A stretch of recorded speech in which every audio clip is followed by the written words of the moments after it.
Hello. So to introduce myself quickly, I am Patrick Dwyer, and I'm an autistic autism researcher.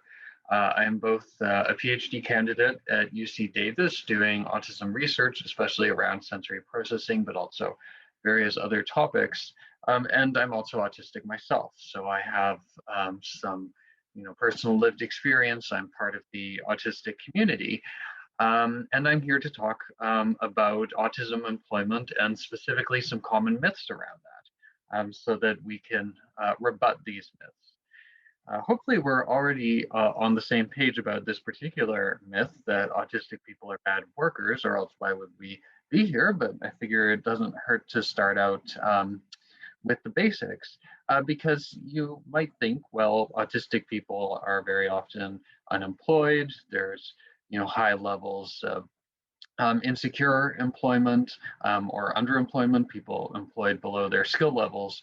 So surely this must be because autistic people are bad workers. There's one really disturbing longitudinal study that showed that when you follow a group of autistic people across multiple time points in adulthood, only a quarter of them are consistently engaged in employment and post-secondary education. A lot of people are, very spottily engaged. They, have this pattern of insecure or temporary employment. And a third of the people never had a job, never attended post-secondary education at any time, which is really, really shocking. So why is this? Well, it might actually not be something that has to do with the autistic people so much as the society that we live in. There's a wonderful study by Noah Sasson and others, and there's other similar studies out there where the experimenters recorded autistic people with normal range IQs, verbally fluent, as well as typically developing individuals.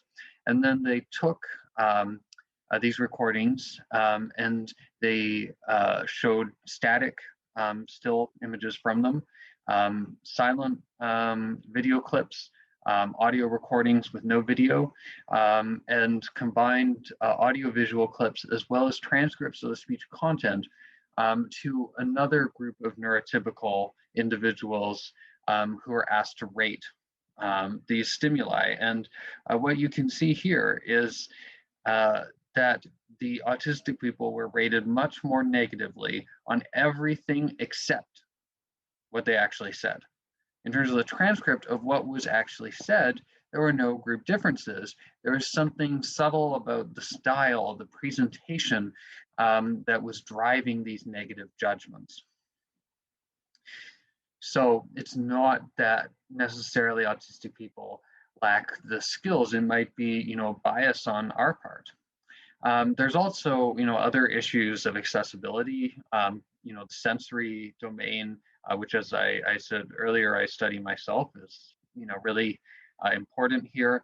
A lot of autistic people are very prone to sensory distraction. If there's, even some relatively mild stimulus in the background, like a flickering light, or the sound of the air conditioning or something, that can really make it difficult to focus. There's sensory frustrations and aggravations sometimes as well, which are kind of similar, except that the stimuli that are capturing attention are really, really annoying. But perhaps most seriously of all, you've got sensory distress. There's just so much noise, so much stimulation that it becomes overwhelming. Then we can undergo sensory overload, which is really hard to describe. The English language doesn't have the terminology, but it becomes impossible to think and function. It just becomes completely overwhelming. And some people even report, in addition to that, experiencing pain, like pain in response to loud noises, pain hyperacusis, which I don't personally experience, but I can only imagine it must make everything considerably worse. So the need then, I would say, would be not just to focus on like teaching job skills to autistic people, because I think it's a myth that we are bad workers, but to work with employers as well to create accessible and welcoming employment environments. But unfortunately, the interventions that have been looked at in terms of promoting autism employment have tended to be focused on the autistic person based on this myth of the autistic person being a bad worker.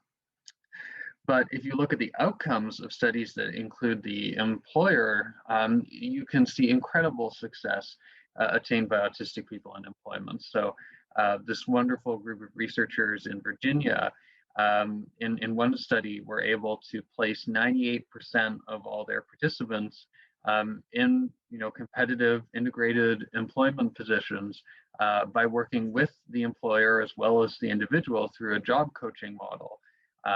Where both the autistic person gets the support that they need to figure out the expectations of the workplace environment, and also the employer gets support in making sure that that environment is accessible.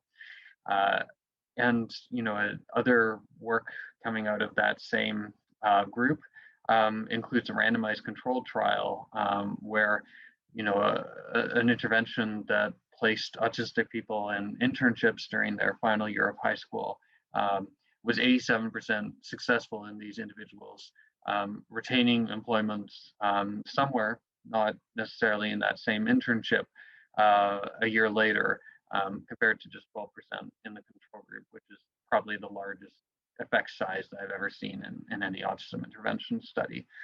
In contrast, if you look at intervention studies that are focusing just on the individual, you see much poorer outcomes in terms of actually attaining employment. And many of the studies don't even bother to report whether their participants had jobs, which is somewhat suspicious.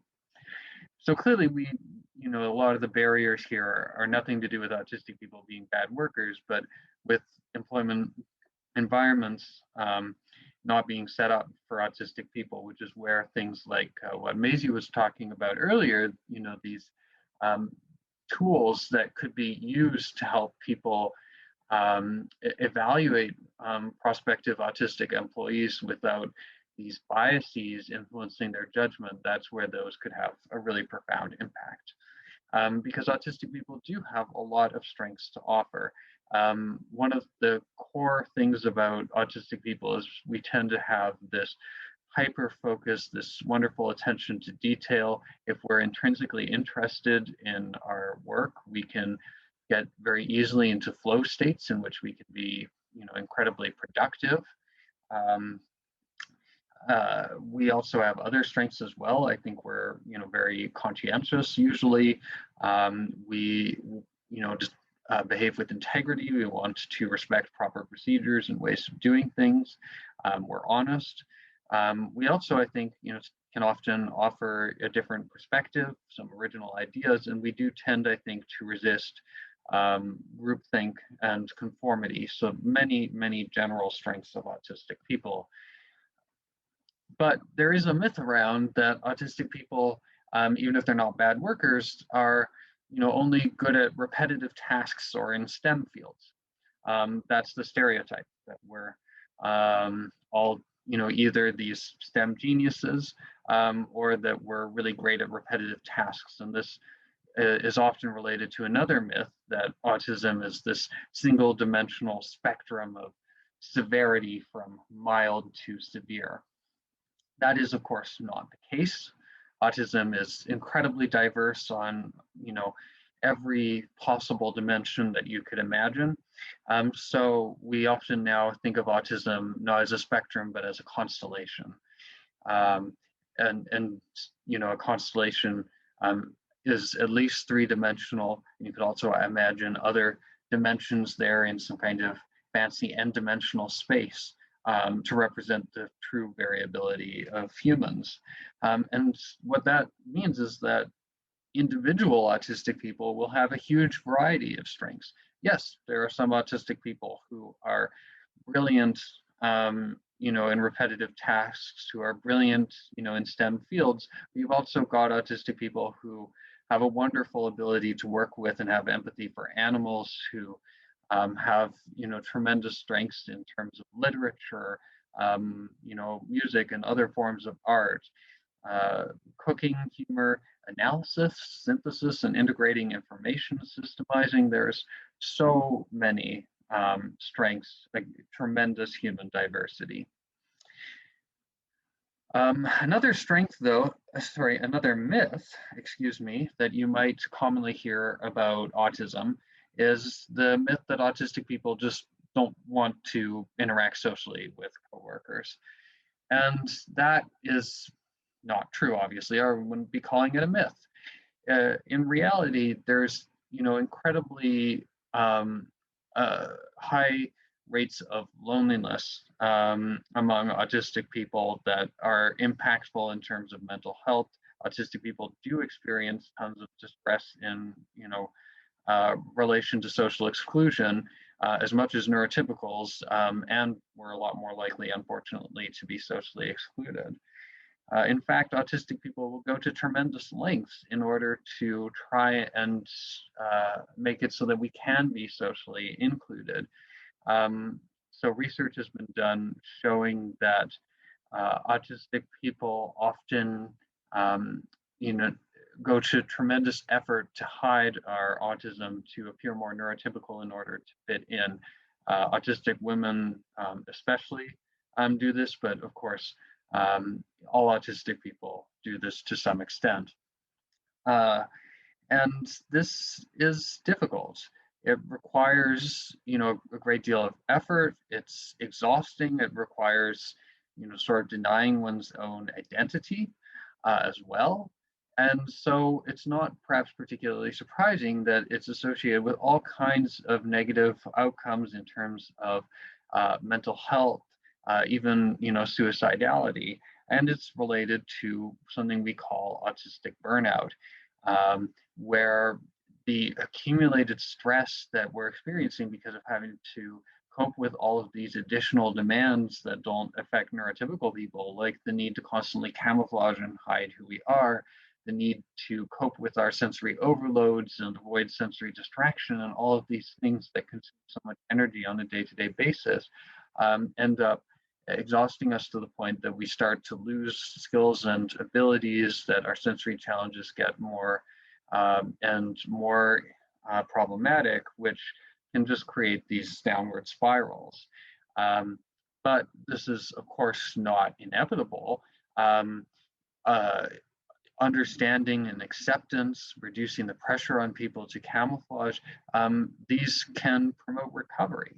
If people show, empathy for autism, that can promote recovery from autistic burnout, or better yet, prevent autistic burnout from being experienced in the first place. So, in terms of social interaction, I, would urge everyone to be friendly, but also flexible. We're always talking about how autistic people are inflexible, yet from my point of view as an autistic person, I would argue that it's usually neurotypical people who are inflexible. We need to, of course, accept autistic people as they are, not put on pressure to people to camouflage or pretend to be somebody else.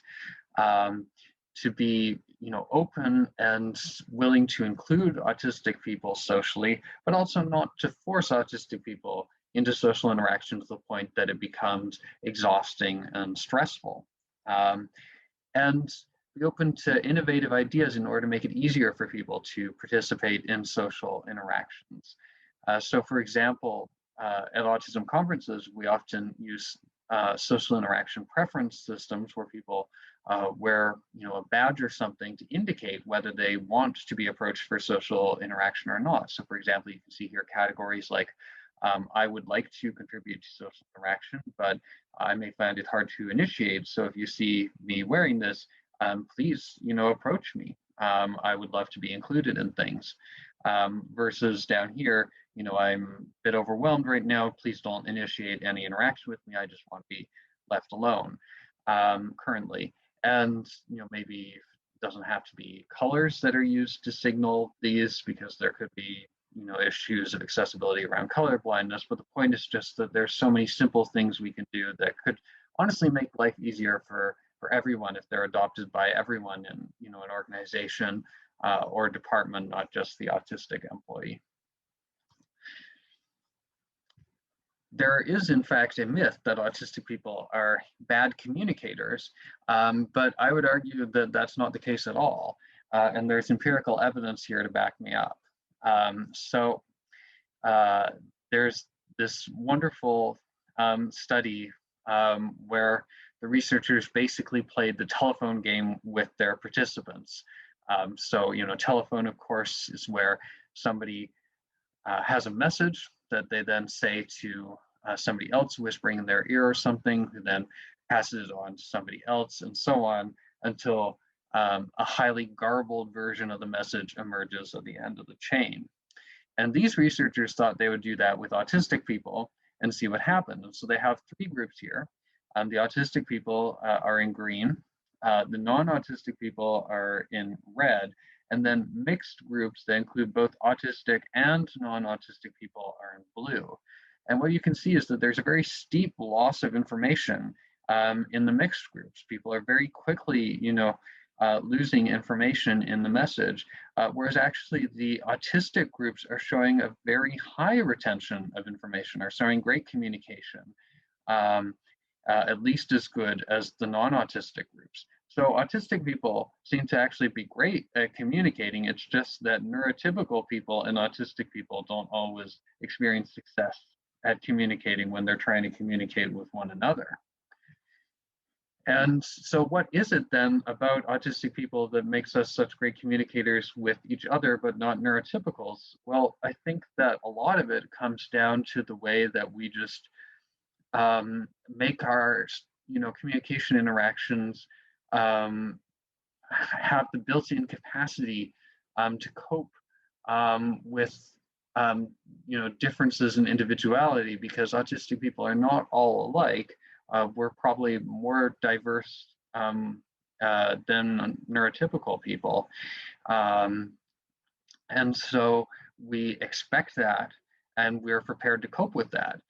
It's been shown that our conversations are characterized by a low demand for coordination. People are sort of anticipating there might be miscommunication and ready to deal with it if it occurs, to either move on or clarify, depending on whether it's important or not. That we have a high tolerance for conversation that goes off in unexpected directions based on our idiosyncratic interests. Our conversation doesn't have to be as constrained, and if it does run into an issue, we're prepared to deal with it. Jim Sinclair said something that is so true based on my own experience, that when you get a group of autistic people together, we're not all going to be similar, but we're all ready to accept everyone else for who they are. So my advice to you about this, about how we can communicate effectively, would be to be clear, to speak directly and concretely without idiom, to adopt a nice gentle pace. Right now I'm going a little bit quickly, but this is a case where you can do as I say, not do as I do, because I'm under time constraints. I have a talk here and I have a lot of things to say. And don't assume that people understand. Check in, make sure that people are understanding what you're saying. Sometimes people will not understand, but also will be anxious about saying something. Flexibility, especially in this virtual world. A lot of autistic people have preferences about how we regulate the amount of social information that we're being bombarded with, because in social interaction, you've got so much nonverbal information constantly arriving, so many different signals. I have random hand gestures, there's different facial expressions, body language, there I move my whole body in different ways. And so that can be really overwhelming. And so some people try and reduce the amount of information that they're getting. Other people try and increase it so they have as much as they can to try and avoid, over-reliance on specific inputs. So some people might really like the telephone because it reduces that overload, whereas I really, really hate the telephone because I want as much information as I can to make sure I'm not missing something. don't patronize people, of course. Often if I disclose the fact that I'm autistic, I notice that people do treat me a bit differently, but, I'm a PhD candidate. I'm, fairly successful for somebody of my age, and I don't want to be infantilized, nor do I think most other autistic people. So, treat people as you would a neurotypical in their position. And, ask the individual if they have advice, if there's things that they could be doing better to improve, that you could be doing better to improve the communication. Everybody has individual needs, and they may be, a much better a guide as to what their individual needs are than, I would be when I'm speaking generally. And of course, if you're talking about autism directly with people, you want to make sure that any autism-related language that you use is, correct and sensitive. Obviously, with any identity, there's a lot of concern, around what's appropriate terminology to use, and you don't want to use terminology that is, demeaning or insulting. Finally, I thought it's important to confront the myth that autistic people lack empathy, which is unfortunately something that has been commonly said by researchers, and that is really not true, at least not 100% true, because there's different kinds of empathy. We can distinguish between this sort of cognitive empathy, what we might call theory of mind, this ability to understand and represent another person's mental states and feelings, to understand, what it is that they're thinking, versus caring, versus having affective or emotional empathy, sympathy for another person. Only one of these seems to be, affected in autism. It's true that autistic people can sometimes have difficulty interpreting and understanding other people's mental states, but that doesn't mean a lack of caring. There's research that's been done to dissociate the cognitive and emotional aspects of empathy. And while it's true that autistic people might not always know cognitively what's going on in another person's brain, which might make it difficult to offer appropriate sympathy, also, might be difficult to know, like, what's the socially acceptable way of offering it in a particular moment if you don't have the same, social fluency as a neurotypical person. But the emotional empathy is intact in autism. There's even some people who think that it's heightened, that it's increased in a lot of autistic people. So autistic people care. In fact, it's been pointed out that autistic people are often misunderstood by neurotypicals. Sure, autistic people might sometimes have some difficulties with cognitive empathy, at least some autistic people, if not all. But neurotypical people might have great difficulty understanding the autistic point of view. This is something that we call the double empathy problem. And, it requires active effort to try and understand a perspective that is unfamiliar and different from that of other neurotypicals, which, of course, is the perspective that neurotypical people are used to thinking about. So to summarize then, we have successfully, I think, bashed a number of myths, or at least I have bashed them. Hopefully you found that convincing. Autistic people have, many strengths here. Autistic people, could be great workers, but, unfortunately can face discrimination based not on the substance of our abilities, but on subtle stylistic things. We are socially motivated, though. It's just that we can face burnout if we're forced to exhaust ourselves trying to appear neurotypical, and we can, socially present in unusual ways. We can, however, communicate well. We just need neurotypical people to adjust their own communication styles to work better with our own. And we do have plenty of empathy. And unfortunately, it's often the case that our point of view is the one that is not being understood by other people. And we're an incredibly diverse population. You know, we all have unique strengths and challenges. So it's important to avoid stereotyping autistic people as though we're all STEM geniuses or whatever, but to um, understand and recognize people for who they are, to communicate openly about, you know, their own unique strengths, as well as what challenges and needs they might have. You know, many of which can be easily met with um, very, very simple accommodations that don't require a great deal of effort. So thank you so much for your interest in this topic. Um, I really hope that we can, you know, work to, um, you know, overcome some of these challenges, structural problems, biases that are restricting autistic people from thriving in employment and adulthood, and, you know, do so in a way that is mutually beneficial both for employers and for autistic people. Thank you very much.